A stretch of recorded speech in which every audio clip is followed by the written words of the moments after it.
Today we are on day 22 of the Flylady 31 Baby Step Challenge. Oh my goodness, can you believe we're already more than 3 weeks in? This is so crazy. The time is super flying. I know you have seen some massive changes inside your home, and today is a super duper fun one. Today we get to work on our control journals.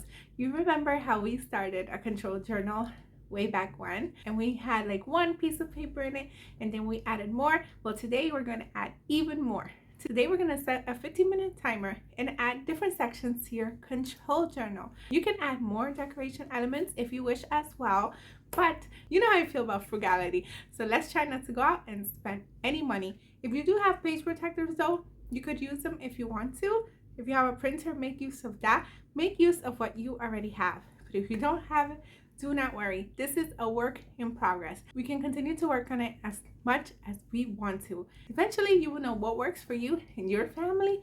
But for today, let's work on it for another 15 minutes. Here are some sections I like to include in my control journal.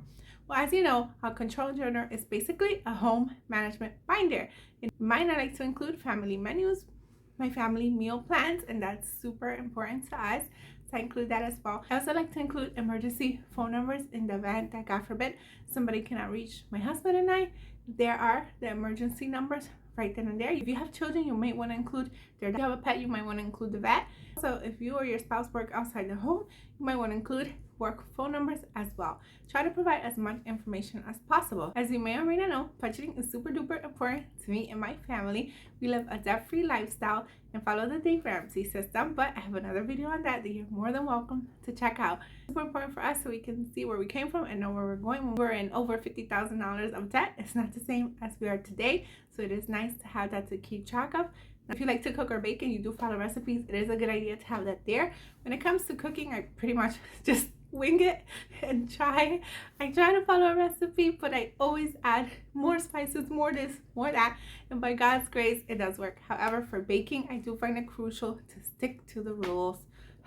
I know, but what are you gonna do? It's just more precise. So make sure I print out my baking recipes.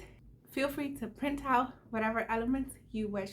Think about your home and your life and the kind of things that you and your family like to do.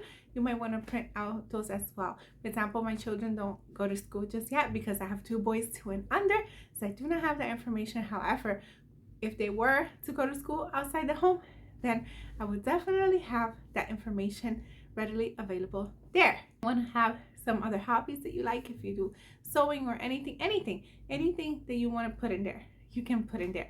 It is a home management journal, but it's also your control journal as well. So make sure you add things in there that are fun for you as well. Another cool thing you can ask, we're going to learn about this later on, are some pampering missions, are some things that you can do when the pamper missions come about. When it comes time to do pampering, the Flylady does have one for once a week, but if you're the type of person that likes to do pampering every single day, you might want to have some ideas readily available there. The list is endless of the sections that you can add to your control journal. So let's take 15 minutes today, get inspired, and get it done. Don't forget to comment done once you've done this task. Thank you so much for watching. Until next time, to God be the glory. Bye.